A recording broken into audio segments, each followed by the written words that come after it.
RMC, il est 7h43. Votre invité Jean-Jacques Bourdin, Dominique Moïsi, conseiller spécial à l'IFRI, l'Institut français des relations internationales, auteur de La géopolitique des séries ou le triomphe de la peur chez Stock. Oui, Dominique Moïsi, bonjour. Bonjour. Vous enseignez à Londres, le King's College, vous avez enseigné à Harvard, vous êtes un grand spécialiste des relations internationales. Dominique Moïsi, Donald Trump, encore vainqueur, dans le Nevada, et assez largement, il se dirige tranquillement, mais sûrement vers la candidature à la présidentielle américaine, et il sera probablement le candidat républicain. Oui. Oui. Oui. Oui. J'avoue que la plupart des commentateurs, y compris moi-même, nous nous sommes trompés.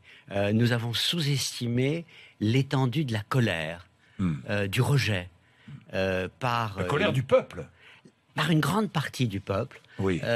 Au fond, c'est pas là l'impact du 11 septembre, c'est beaucoup plus l'impact de la crise financière et économique à partir de 2007-2008. Vous nous avez trompés, tous pourris. On veut vraiment un personnage complètement différent, qui ne dépend pas du système, qui n'est pas corrompu parce qu'il est riche. Et donc cette colère, qu'est-ce qu'elle va produire? Peut-être des élections type 2002 en France. Ouais. Avec Hillary Clinton dans le rôle de Jacques Chirac. Hillary Clinton va devancer Bernie Sanders. Oui, quand même. Quand même, oui. Quand même, oui. Mais l'écart, je veux dire, le scénario aujourd'hui, c'est 2002, avec un écart beaucoup plus étroit. C'est-à-dire Donald Trump dans le rôle de Le Pen, est-ce que Donald Trump peut être président des États-Unis?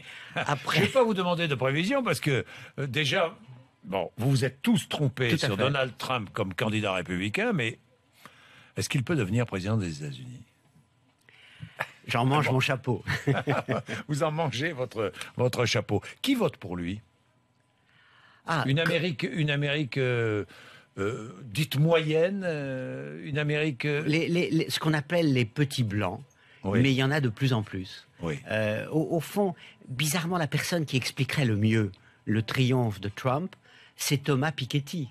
Oui, c'est-à-dire l'aggravation des inégalités au sein de la société américaine. Alors, aggravation des inégalités, et les Américains sont prêts à voter pour un milliardaire. Ça, c'est absolument curieux, paradoxal. Oui, non, mais c'est... il est complètement en dehors du système, et c'est le système et les élites qu'il rejette. Au fond, c'est... vous voulez comprendre, il suffit de regarder House of Cards. Voilà, House of Cards, c'est la série américaine. Belle transition, Dominique Moïsi.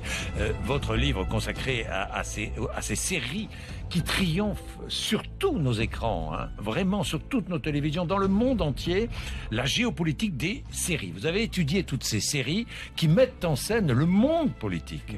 Comme si le monde politique avait besoin d'être mis en scène aujourd'hui, Dominique Moïsi. C'est-à-dire, je ne sais pas si le monde politique a besoin d'être mis en scène, mais moi, en tant qu'analyste des relations internationales, j'ai besoin des séries. Comme les personnes qui étudiaient la société française au 19e siècle avaient besoin de Balzac. Les séries aujourd'hui sont devenues réellement l'équivalent de ce qu'étaient les feuilletons au 19e siècle. Oui, House of Cards, on attend la quatrième... quatrième série de House of Cards. Oui, alors mais c'est au fond ce qui est passionnant, si j'ose dire, c'est le passage de West Wing à la Maison Blanche à House of Cards. Comment l'Amérique est-elle passée de Corneille à Racine, du président tel qu'il devrait être, Bartlett, au président tel qu'il est, Underwood. Et vous avez cette phrase extraordinaire de Bill Clinton qui dit à Kevin Spacey, l'acteur principal de House of Cards, au fond 99% de ce que vous racontez dans la série est vrai. Il y a 1% qui n'est pas possible. Je n'aurais jamais pu passer une loi sur l'éducation en moins d'un mois. Vous vous rendez compte? Non, mais oui. Vous vous rendez compte?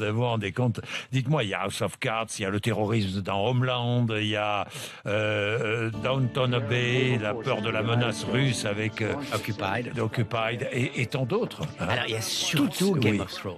Parce qu'en réalité, Game of Thrones, c'est censé être le Moyen-Âge. Mais quand on le regarde, c'est pas le Moyen-Âge, c'est le Moyen-Orient. La barbarie. C'est le Moyen-Orient.